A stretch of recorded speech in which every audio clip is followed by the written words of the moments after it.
You know what goes nice with hitting that subscribe button and clicking the like button? A nice Chianti. That was good. So out October 19th on 4K Ultra HD from our good friends at Kino Lorber is Silence of the Lambs. Arriving in a 2-disc collection with a new HDR and Dolby Vision presentation of this film. Disc 1 will contain the 4K disc and a new, you heard me, Kino, a new audio commentary from critic Tim Lucas. They got Tim Lucas up to give a commentary. Yeah, Tim, thanks. Disc 2 is a Blu-ray with that same Tim Lucas commentary and all the supplemental features from previous releases of Silence of the Lambs with the exception of Criterion. I have one question before you begin. Did they get Tim Lucas? Tim Lucas is with us. Good. Okay, sure.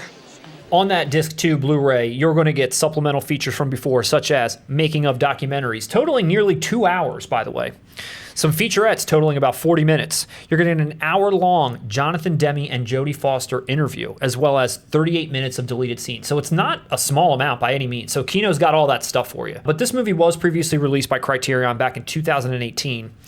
At the time, it did have a 4K restoration, and it did have everything that I just mentioned, plus some stuff that is missing here. Previously, there was an audio commentary with Demme, Hopkins, Foster, the screenwriter, and an FBI agent. There was an interview and included essay from some film critics, not Tim Lucas. Other film critics provided these essays. There was an intro from Jodie Foster on this disc. In addition to that, you also had the author of the original book, Tom Harris, discussing the origins of the Hannibal Lecter character. So there was a couple of pretty interesting little features and interviews and commentaries that were on Criterion, which are not here on this Kino Lorber release. So not sure who out there got what. I've only ever owned this on DVD. So again, I'm put up with a choice of should it be this, should it be that. I own the Criterion. Do you? What's your thoughts on that? It was a great release. I don't know what, how much in depth we can go into this movie that hasn't already been done. Obviously, it's already a classic. True, that's true. There's nothing we can say that hasn't been said before about this movie, except for one thing. I've got a couple of things to say. All good things to those who wait. I have a big thing to say that doesn't get talked about as much about this film.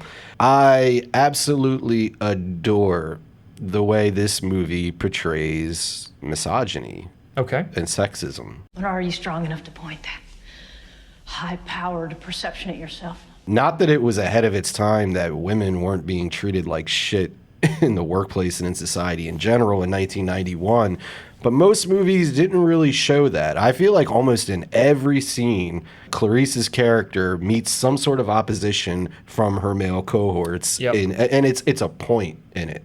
And I like it. It holds up very well in that regard, and it's. I don't know. I've always been astonished at that in this movie. You're right. She's second guessed or undercut in every way. But what's interesting, the juxtaposition there is her and Anthony Hopkins.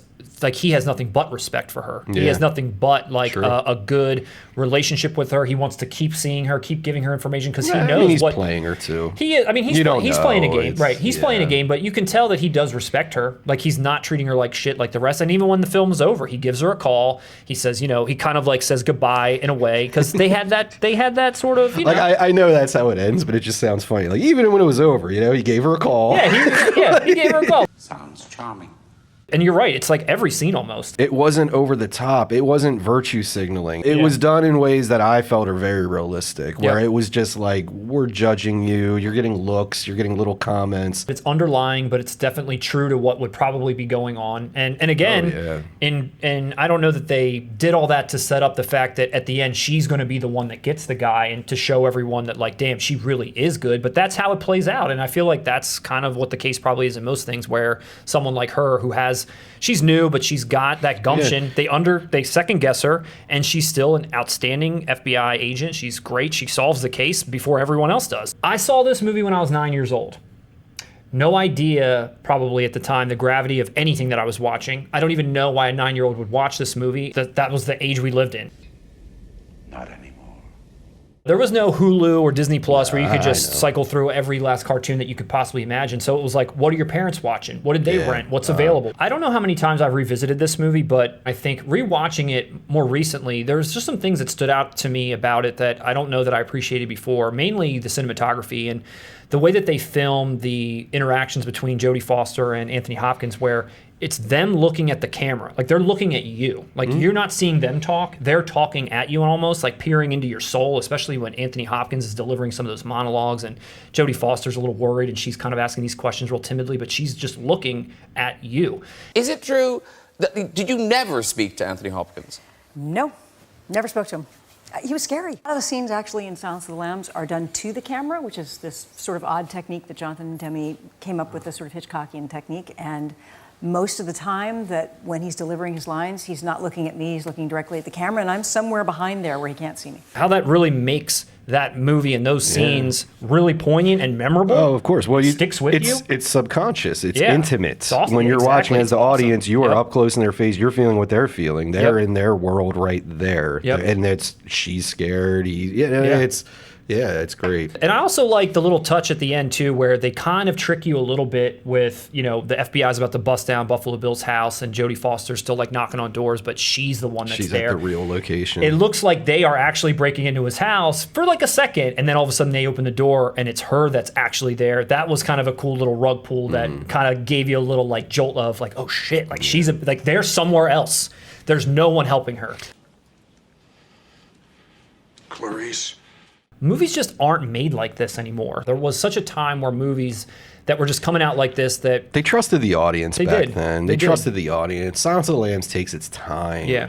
And everything now is just so quick cut. Yeah. Just boom, boom, boom, boom, boom. Don't lose their attention. Right. And moments it's- and scenes and phrases Nothing you just breathes. don't forget. Nothing breathes It doesn't. anymore. And that's when magic happens. It's when you get performances and vibes and feelings and that something that can actually capture everything Right. or society. It gets us all talking. Rubs the lotion on its skin or else it gets the hose again.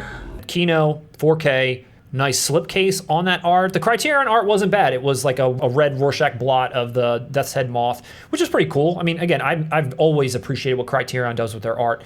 Wasn't it just her on the original cover like years ago? It was like her full face. This new poster art harkens back to that a little bit, but it has two faces on it, kind of got a little bit of an amalgamation. But it's still effective. I think it still works, and it's still nice. Great film. Russ, will you be picking this up? You already have Criterion. Are you going to get this too in 4K from Kino? You're a big Kino fan. If the price is right, yeah, like you said, it kind of bums me out that all the features didn't carry over. So having one edition, now granted it's not 4K, but it has all the features, Yeah. and then this, we'll see. All right, jury's out. The jury's out. So if there's any fans out there, if you are curious or interested in picking this up, again, it comes out October 19th.